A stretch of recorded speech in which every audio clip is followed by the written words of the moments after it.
राजपथ की शुरुआत करते हैं 24 के दूसरे सियासी संग्राम से। 7 राज्यों की 13 विधानसभा सीटों पर उपचुनाव का मतदान संपन्न हो चुका है। पश्चिम बंगाल, बिहार, हिमाचल समेत कुल 7 राज्यों में लोकसभा चुनाव के बाद खाली हुई सीटों पर वोटिंग हुई। मतदान सुबह 7 बजे शुरू हुआ था और उपचुनाव के नतीजे 13 जुलाई को घोषित होंगे, सामने आ जाएंगे। हालांकि सबसे रोचक बिहार की रुपौली विधानसभा सीट है, क्योंकि यहां से आरजेडी की बीमा भारती मैदान में है। इनका समर्थन निर्दलीय सांसद बने पप्पू यादव कर रहे हैं।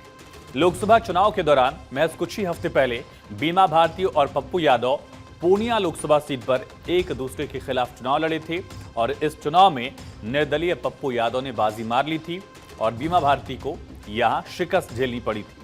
लेकिन अब पप्पू यादव बीमा भारती का समर्थन रुपौली के चुनाव में कर रहे थे। बीमा भारती जब आज वोट डालने पहुंची तो उन्होंने क्या कहा, सुनते हैं। और बहुत अच्छा रिजल्ट आएगा आपको देखने के लिए। आरोप तो हमारा रहेगा ही, क्योंकि हमारे आदमी को पकड़ के लेके जा रहा है, थाना में बैठा रहा है, कार्यकर्ता को परेशान किया जा रहा है। तो हम यही प्रशासन से आग्रह करेंगे कि इस तरह से मत कीजिए, एक तरफा मत कीजिए। सब सम्मानित है, सब जो उम्मीदवार है सब एक सम्मान के तरह देखना चाहिए। किसी कार्यकर्ता को आप परेशान कर रहे हैं, किसी को आप मतदान करने के लिए फ्री छोड़ रहे हैं, तो इस पर कार्रवाई होनी चाहिए। चलिए बताते हैं कि आखिर किन किन राज्यों की कितनी सीटों पर उपचुनाव के लिए आज वोट डाले गए।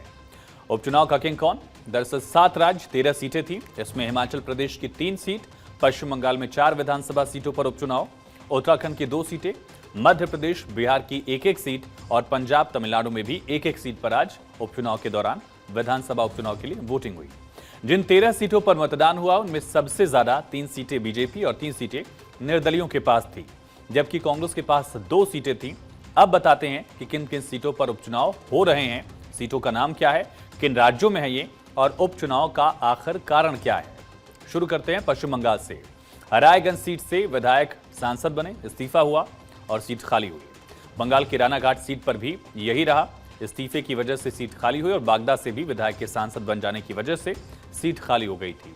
बंगाल की मानिकतला सीट पर विधायक का निधन हुआ था, जिस वजह से यहां आज उपचुनाव हुआ।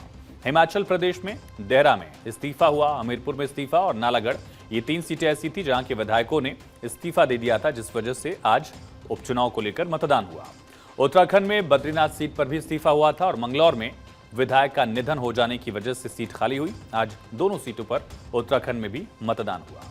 बिहार में रुपौली सीट बेहद अहम है, जिसका जिक्र हमने किया कि बीमा भारती दरअसल जेडीयू में हुआ करती थी। जेडीयू से वो आई आरजेडी में, लोकसभा का चुनाव लड़ा, इस्तीफा दे दिया था उन्होंने। पार्टी छोड़ने की वजह से उनकी सदस्यता भी जाती, उससे पहले ही उन्होंने इस्तीफा दिया था और उसी वजह से अब यहां उपचुनाव हुआ है। पंजाब में जलंधर पश्चिम सीट पर भी इस्तीफा हुआ था, जिस वजह से यहां उपचुनाव हुआ। मध्य प्रदेश में अमरवाड़ा सीट पर कांग्रेस के विधायक बीजेपी में शामिल हो गए थे इस्तीफा देकर, इस वजह से यहां उपचुनाव को लेकर मतदान हुआ।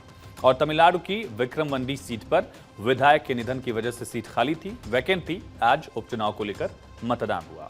अभी हाल में 1 महीने पहले चुनाव के नतीजे, उसके बाद सरकार का गठन, ये तमाम कवायद देखा गया।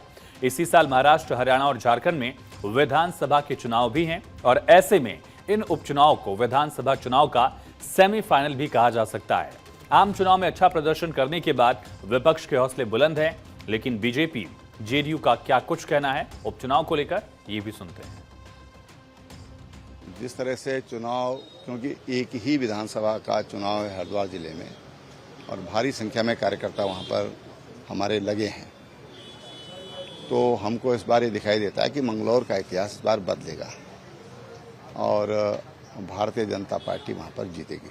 बद्रीनाथ सीट में मैं काफ़ी गांव के भ्रमण में गया हूं और वहां पे लोगों का एक ही मत है कि भाई हम मोदी जी के साथ हैं, बीजेपी के साथ हैं। मुझे लगता है कि हम अच्छे वोटों से वहां से चुनाव जीतेंगे। वहाँ का वातावरण, वहाँ का जनमानस नीतीश कुमार के समर्थन में कई बार अपना वर्डिक्ट दे चुका है। बीमा भारती भी जनता दल यू की एमएलए रह चुकी हैं और वहाँ पर जनता दल यू की एनडीए के उम्मीदवार की विजय होगी। तो सभी के अपने अपने दावे हैं, लेकिन 13 जुलाई को पता चलेगा कि उपचुनाव का किंग आखिर कौन है, कौन कितनी सीटों पर बाजी मारता है।